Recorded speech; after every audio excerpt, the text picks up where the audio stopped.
นักท่องเที่ยวเพิ่นก็มาเที่ยวมาชมพี่น้องเนาะเพิ่นก็มาคือกันมาเที่ยวมาชมทางท่าแตงฟาร์มรีสอร์ทพี่น้องนะพี่เข้ามาแต่ฝั่งไทยเพิ่นเลยพี่น้องเนาะม่วนบ่เอ้าเสียไปเตรียมกลับบ้านจ้าเจ๊บองเพิ่นมาไปใส่กลับบ้านวันนี้บ่มานี่แต่ว่าบ่เต็มที่ปานใดเนาะบ่เต็มที่ปานใดพี่น้องเนาะแต่พระเพิ่นว่าเต็มที่แล้วป่ะนี่เครื่องเพิ่นโดยวันนี้กลับก่อนได้บัดนี้เด้อเราก็สิได้กลับพี่น้องนะมีแต่จังซั่นแหละบ๊ายบายนะไปพี่น้อง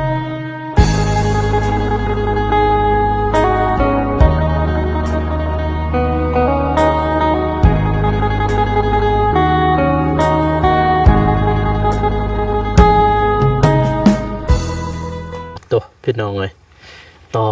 จาก EP ที่2เนาะพี่น้องเนาะมื้อนี้ก็ได้พาทั้งน้องๆอัมพรแล้วก็น้องบ้องเพิ่นมาเที่ยวท่าแตงฟาร์มรีสอร์ทพี่น้องเนาะเป็นจุดท่องเที่ยวเนาะพี่น้องเนาะป้างามแฮงพี่น้องแต่ก่อนบาตูนเพิ่นก็เคยเฮ็ดเวียกอยู่สถานที่แห่งนี้เนาะพี่น้องเนาะหรือว่ามองนี้นั่นเองพี่น้องเอ้ยมองที่ว่าเพิ่นเฮ็ดเวียกนี่จุดนี้พี่น้องเนาะหลังจากนั้นจึงเพิ่นมาเฮ็ด YouTube กับทีมงานเนาะพี่น้องเนาะป้าตกเป็นโซนนะพี่น้องเด้อเชิญผู้ใดอยากมาเที่ยวก็มาเที่ยวได้เนาะพี่น้องเนาะอยู่ที่ท่าแตงฟาร์มรีสอร์ทเนาะพี่น้องเนาะต่อมาก่อนอื่นกับทักทายสบายดีและสวัสดีเด้อพ่อแม่พี่น้องเนาะบ่ว่าสิอยู่พังไทยฟังลาวก็ยินดีต้อนรับเข้าสู่ช่องบ่าวโกชนบทสปปลาวพี่น้องเนาะมามื้อนี้ก็ต่อจาก EP ที่2แล้วพี่น้องเนาะหลังจากที่ว่ากินซินดาดแล้วก็มาต่อมาเที่ยวท่าเตงฟาร์มรีสอร์ทพี่น้องแต่ว่ามื้อนี้ก็อยากว่าคำนี่พี่น้องเนาะแต่ถ้าว่าบ่อยากให้คำมื้อหน้าก็จึงสิพาเพิ่นลิ้นขี่รถไฟฟ้าพี่น้องเนาะพี่นี่รถไฟฟ้าเพิ่นแต่บ่ฮู้ว่าคันนึงเท่าใดบ่าวตูนเพิ่นนี่ก็ได้ตูนพี่เป็นแต่แถวจังซี่แม่นรถไฟฟ้าเด้อพี่น้องเด้ออยู่มองนี่แต่มองโซนมองเฮาอยู่นี่เป็นโซนที่ว่าจุดพักผ่อนเนาะพี่น้องเนาะมองนี่เป็นจุดพักผ่อนแต่ว่าคันที่ให้มันมองท่องเที่ยวเนี่ยมันมองกินดื่มในมันโซนตัวพุทธพี่น้องเลยเนาะตอนนี้ก็หามุงแรงแน่พี่น้องหามุงแรงแล้วยังมาทะเลโหลดคลิปซ้ำพี่น้องเลยเนาะทำไมพี่น้องมันยานบนคล้องค่อยทาเลยพี่น้องเลยจบกับเนี่ยกดเพิ่นก็มีไวไฟให้พร้อมเนาะพี่น้องเด้อมีไวไฟมองพยาลินแต่ว่าตอนทมิดแม่นาบ่เตียงเพิ่นมาพักผ่อนแม่นาอยู่นี่แหละพี่น้องนะเพิ่นมาพักผ่อนที่ท่าแตงฟาร์มรีสอร์ทนี่พี่น้องเพิ่นมาพักผ่อนอยู่นี่ก็จึงได้เจอทางเบาตูนนะพี่น้องเนาะโอ้เด้อท่านลงคลิปซ้ำนี่ยันพ่อแม่พี่น้องเพิ่นสิคล้องค่อยทาแล้วไปจักวันนี้สิว่าปานบอกกูสิลงคลิปนี่เขาทาส้มทาเบิ่งแล้วพี่น้องเนาะ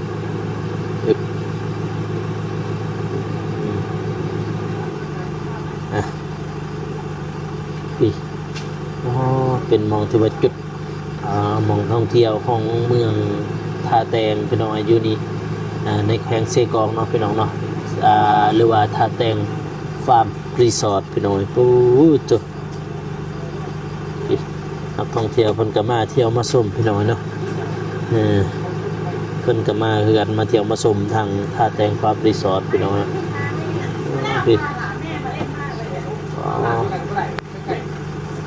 เข้ามาแต่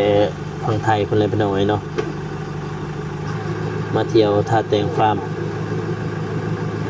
ก็อีกจุดหนึ่งพี่น้องเนาะ ในเมืองท่าแตงได้เป็นบอนท่องเที่ยวแห่งหนึ่งเนาะพี่น้องเนาะอยู่ในเซกองหรือ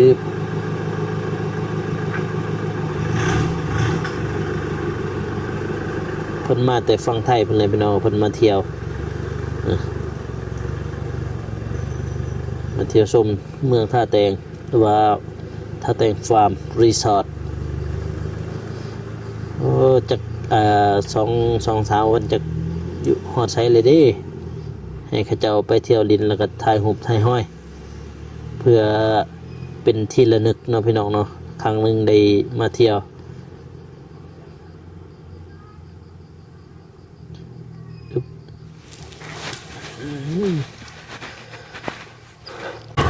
กลับบ้านพี่น้องเนาะจักสองสาวคนกันอยู่ไซเลยเดิสองสาวคนนี้ถ่ายรูปถ่ายห้อยเพิ่น ก็เป็นที่ระลึกเนาะพี่น้องเนาะพูนไปหาคนเลยถูกมีคนกำลังสร้างไม้พี่น้องเลยเนาะกำลังสร้างตืมนี่ก็เป็นมองที่ว่าท่องเที่ยวนั่นแหละถ้าแต่ฟาร์มรีสอร์ทหรือว่ามองที่ว่าจุดพักผ่อนนะพี่น้องเนาะแต่ว่าเบื้องพุ่นมันเป็นว่า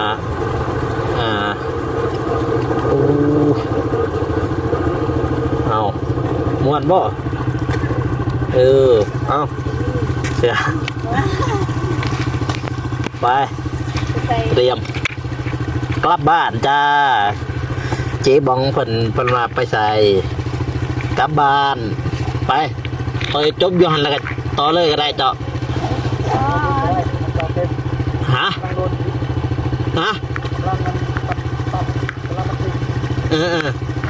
จะทายเมื่อบ่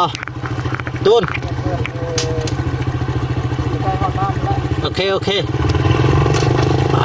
หน่อยเนาะเดินทางกลับบ้านนี่มาเที่ยวชมแล้วที่เบื้องนี้เป็น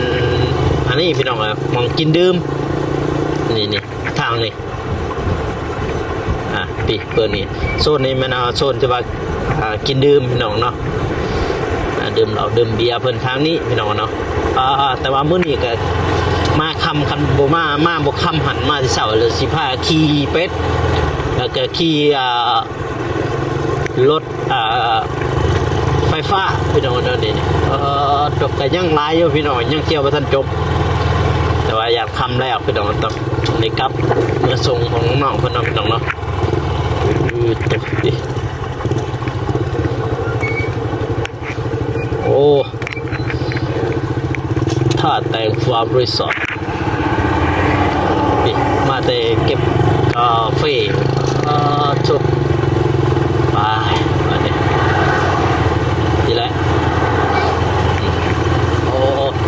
วันหน้าพอกันไหมพี่น้องเนาะอยู่ที่ท่าแตงฟาร์มรีสอร์ทคันมีเวลาจึงได้มาเที่ยวอีกพี่น้อย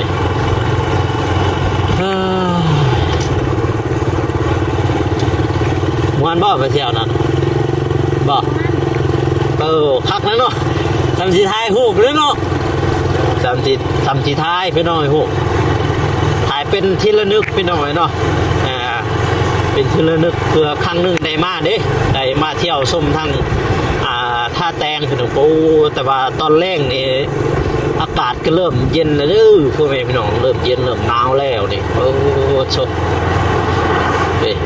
ผู้ใดไกลไปไกลมากก็แวะได้พี่น้องเนาะแวะเที่ยวชมไหนนี่เริ่มเย็นเริ่มหนาวเลยพี่น้องแต่ว่าทางบ้านบ่าวโกนี่อยากว่ากว่านี้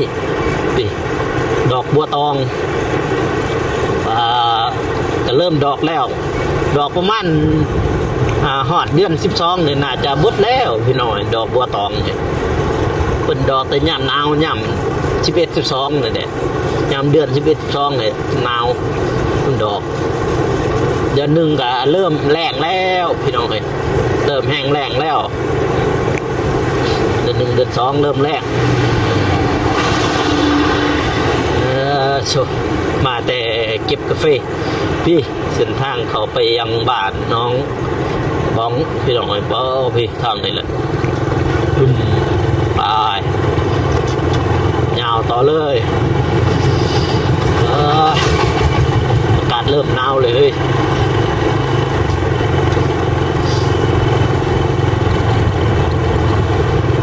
เริ่มน่าจะฝนตกที่บ่เนี่ยไป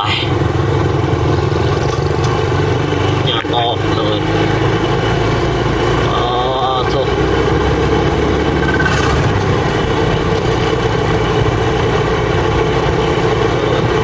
อันว่าจะกระส่งหูบเลยจะกระส่งหูบเลยหัวแซ่น่ะฮะทางแอปก็ได้แล้วแต่เจ้าส่งทางแอปก็ได้ส่งทางเฟซทางก็ได้โอ้กาดข้างๆไว้จากนาวเลยเด้อพ่อแม่พี่น้องเด้อ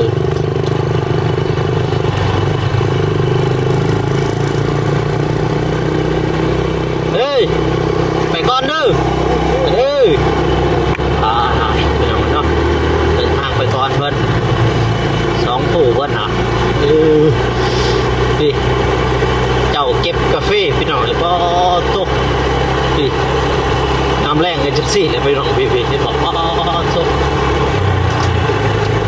มาเด็กเก็บกาแฟพี่น้องเลยพี่มองในมันมองที่ว่าเขาซื้อกาแฟพี่น้องพี่มองในโอ้ตก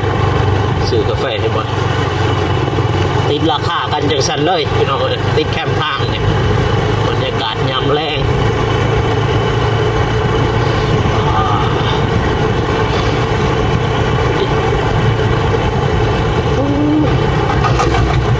เริ่มเมาแล้วพี่น้องเลยเริ่มเมาเลยแต่เป็นตกดินนี่บอกว่าเริ่มแล้วเริ่มเย็นเริ่มเมาเลย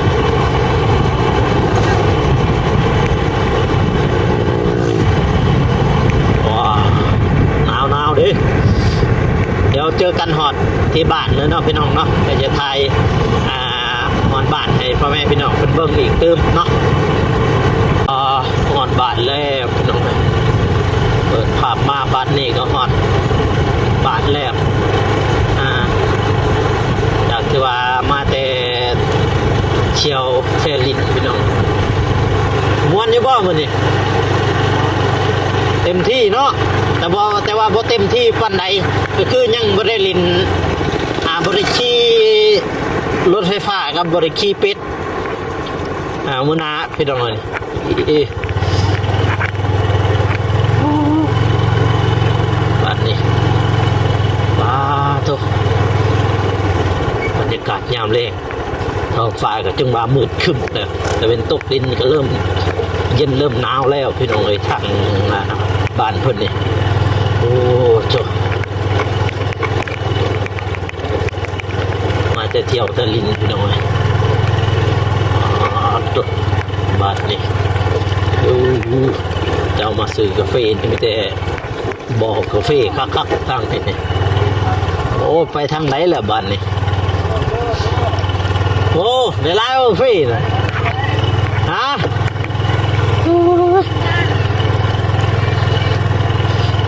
พี่แหละบ้านมันพี่น้องเป็นบ้านชนบทเนาะพี่น้องเนาะในเมืองท่าแตกหมดแล้วบ้านนี้ยัง2 คู่พอดียังไม่ทันเห็นมาปะเนี่ยมวนจะบอกมันนี่แต่ว่าโบเต็มทีปานไหนเนาะโบเต็มทีปานไหนพี่น้องเนาะแต่พระเพิ่นว่าเต็มทีแล้วปานนี่เครื่องมันโดยวันนี้กลับก่อนได้วันนี้นะเราก็สิได้กลับพี่น้องนะมีเจ้าจักรสันแหละไปบายไหมไปพี่น้องเนาะครับเดินทางกลับพี่น้องเลย